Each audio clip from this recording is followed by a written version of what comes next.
Merry Christmas সবাইকে, আমার star 90 ফ্যামিলির সকল সদস্যকে, আমার বন্ধু, ছোট ভাই বোন, দাদা দিদি, যারা আমার আন্টিজ আছে, আঙ্কেল আছে, সকলকে আমার তরফ থেকে মেরি ক্রিসমাসের অনেক অনেক শুভেচ্ছা ও ভালোবাসা। প্রভু যিশুর জন্মদিনে প্রভু যিশুর আশীর্বাদ সবাই লাভ করুক, সবাই সুস্থ থাকুক, সুরক্ষিত থাকুক, ভালো থাকুক, এই প্রার্থনা করি। আজকে 12টা বেজে গেছে, 25 ডিসেম্বর পড়ে গেছে, তাই আমি একটু পায়েস রান্না করছি লর্ড জিসাসের জন্য। তার জন্মদিন স্পেশাল, তো কিছু করতেই হবে। আমাদের জন্মদিনে পায়েস করি, তাহলে তার জন্মদিনে কেন করব না? তো সেই জন্য আমি এখন পায়েস করছি। এই যে আমার পায়েস হচ্ছে, এটা নলেন গুড়ের করবো আর কি। চালটা সেদ্ধ হয়েছে, দুধটা আর একটু মরুক, তারপরে গুড়টা মেশাবো। গুড়টা আমি করে মেশাই আর কি, গ্যাসটা অফ করে তারপরে গুড় মেশাই। এখন হচ্ছে, পায়েসটা হয়ে যাক, তারপরে তোমাদেরকে দেখাচ্ছি পায়েসটা কেমন হলো। পায়েস হয়ে গেছে, তোমাদের পায়েসের ফাইনাল লুকটা দাঁড়ো করিয়ে দিই। এই যে নলেন গুড়ের পায়েস রেডি। একটু মানে একদম মাখা মাখা বলতে একদম টাইট করিনি, কারণ এটা একটু জমবে কালকে সকালে। চলো তাহলে গুড নাইট, গুড মর্নিং সবাইকে। ক্রিসমাস। এখন সকাল সকাল চার্চে চলে এসেছি। চার্চে এখন প্রেয়ার হবে, তারপরে ওরশিপ হবে, তারপরে বিভিন্ন প্রোগ্রাম আছে। দেখা যাক, যদি শেয়ার করতে পারি নিশ্চয়ই শেয়ার করবো তোমাদের সাথে। তোমরাও আজকে মেরি ক্রিসমাসে অনেক অনেক এনজয় করো, আনন্দ করো।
যিশুর জন্মদিন বলে, আর এখানে আমার শাড়ি আছে।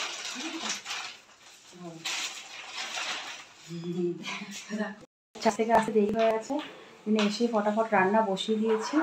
অনেক কিছু করার ইচ্ছা ছিল, কিন্তু দেরি হয়ে গেছে বলে কিচ্ছু করা হয়নি। শুধু শাক ভাজা, মাটন আর ভাত। মাটন আলু দিয়ে পাতলা ঝোল আর ভাত, আর বাবার জন্য তেল ছাড়া চিকেন। আমার মাটন। আজকে তোমরা কে কী খাচ্ছ ক্রিসমাসের দিন জানিও। আমাদের লাঞ্চ রেডি, এবার খেতে বসবো। কি গো, কেমন হয়েছে মাটনটা? সব নুন ঝাল সব ঠিক আছে, একদম পারফেক্ট। মাংস যেরকম সিদ্ধ হয়েছে সেরকম টেস্ট।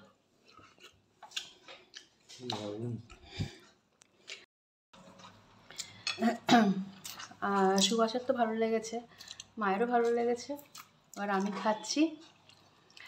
আর আপনারা আজকে কি লাঞ্চে কি মেনু আপনাদের আজকে, আপনারা কিভাবে এনজয় করছেন ক্রিসমাস জানাবেন। কেকটা কেমন মা? খুব ভালো।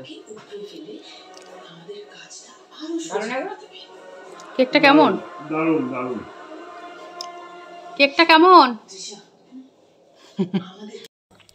আজকে সারাটা দিন বেশ ভালোই কাটলো। আর রাতে পুষ্পা 2 দিয়ে আমি ভিডিও শেষ করব। এখন পুষ্পা 2 দেখা চলছে, দারুণ লাগছে দেখতে মুভিটা। তোমরা কে কী করলে অবশ্যই জানিও। আর ভিডিওটি ভালো লাগলে অবশ্যই লাইক, শেয়ার, সাবস্ক্রাইব করো। সবাই খুব খুব ভালো থেকো।